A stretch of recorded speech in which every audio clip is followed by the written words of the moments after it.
The U.S. Agency for International Development is engaged in humanitarian work across many of the conflict zones around the world, from Gaza to Ukraine, Sudan, and beyond.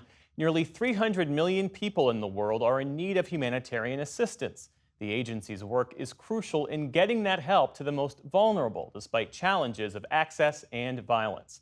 Amna Nawaz sat down earlier this afternoon with the administrator of USAID, Samantha Power, in New York, where world leaders have gathered for the UN General Assembly.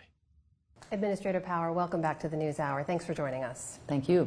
I want to begin with some news today, and that is specifically out of a ProPublica report just today that they're saying that in the spring of this year, USAID submitted a report to the State Department that included an assessment that said Israel was blocking aid into Gaza, specifically medical and food aid. You know that would trigger the U.S. stopping weapons supply to Israel.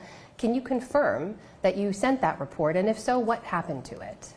Well, I think we have made very plain our desire to see as much aid as possible flow into Gaza, our concerns about a lot of the roadblocks that have been put in the way.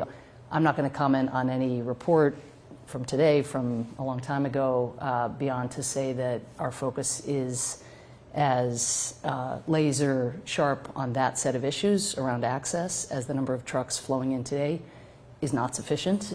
If I may, because the report is not just alleging that there are roadblocks, as you have lamented before, it's difficult to get aid in.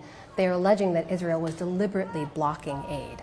In your assessment, have they been, at any point in this war, deliberately blocking aid? Again, there needs to be improvement, and particularly in advance of winter. There also needs to be improvement, needless to say, in terms of civilian protection. Almost every day it feels like we wake up to a report of an internally displaced person camp or a school or a medical facility being subjected to fire. It's extremely challenging to fight in an environment where Hamas is deliberately using civilians as effectively human shields. But the responsibility, again, on every professional military is to fight in a manner that minimizes the harm to civilians. As we speak here today, of course, the conflict seems to be expanding as well. There have been some leaders who are expressing concern about the way in which Israel is now waging war in Lebanon. The UNICEF chief said yesterday that reports of 24 children in Lebanon among the hundreds dead, and she urged people to adhere to international humanitarian law. Can you offer your assessment of the way in which Israel is waging this war? Are they adhering to international law? Watching the risk of escalation and expansion of a conflict that has already displaced tens of thousands of people on the Israeli side, on the Lebanese side, on top of the crisis we were just talking about in Gaza with all of the human consequences of that, it would be catastrophic. And so all of our diplomacy, again, is invested in trying to contain this conflict. That is what this week at the UN is about, is pressing the parties to make sure that cooler heads prevail, because if you need a reminder of what conflict looks like, look at the human consequences in Gaza. You know, the fate of the hostages still hanging in the balance, the fate of Palestinian civilians. Look at the displacement that has already occurred in Lebanon, even with this lower grade conflict. So if this were to spiral further out of control, it will only be civilians who pay the price. You have faced criticism, I think it's fair to say, from even within your own agency, staffers on your team who express a frustration with what they see as a hypocrisy of U.S. foreign policy, that the U.S. continues to supply humanitarian aid on a large scale to try to get that into the people of Gaza at the same time that it's supplying Israel with weapons to continue to wage that war. And I know some of your staffers, it's been publicly reported, have asked you about what they see as the Biden administration's being complicit in what they see as genocide being waged by Israel in Gaza. And one of the things they point out is the fact that you wrote a book on genocide. They've called on you to speak out or to resign. How do you handle that kind of frustration within your own agency, and what are you telling your staffers? Well, USAID is an incredibly mission-driven agency where people come to work every day to save lives, to improve lives. It's honestly inspiring to work, including among those people who criticize me. They're incredibly talented people. They could be working in the private sector. Instead, they come to work every day to help people like the people who are suffering in Gaza. More than 40,000 civilians have been killed in Gaza, more than 13,000 children. more than 300 aid workers. I would honestly be disappointed if my staff were not in churn and pressing for more. And I just feel lucky that I'm in the government, in the room, engaging the Israelis, working with the team that's pushing for a ceasefire, because fundamentally that's what's needed most of all, because clearly none of us can be satisfied with where things are now in Gaza. Do you share any part of their concern that there's a hypocrisy to the U.S. policy there? I share their focus on the human consequences of everything we do, and that's why we have live debates inside the administration. It's also why President Biden in the General Assembly today just talked about the importance of a ceasefire. We heard the president also today speak about Sudan and what is now the largest humanitarian crisis on the planet. He recently said that now famine has taken hold in the Darfur region. I know that aid trucks have not been able to reach one of the largest camps for displaced people there, and access there has been blocked by some of the militia forces. What more can the U.S. do? I know you're already providing record levels of aid, but should we be considering airdrops, some other means of getting aid in?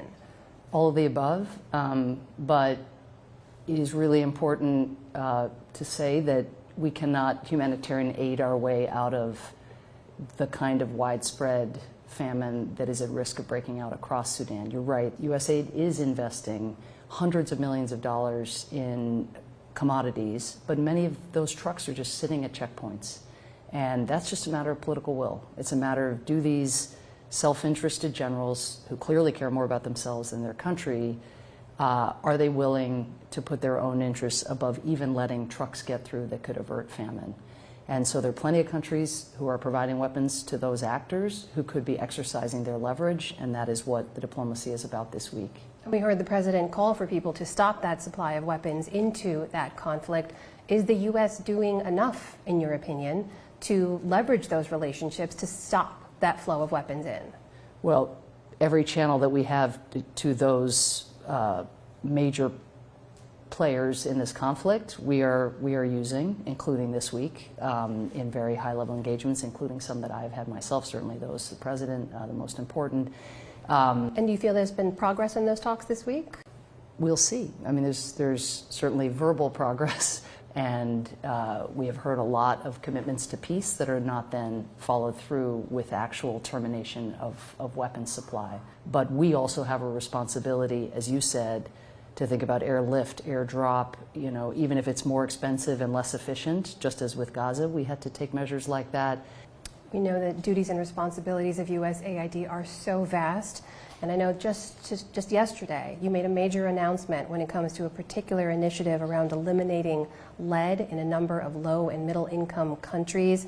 A huge increase in funding to about $150 million in partnership with other agencies as well.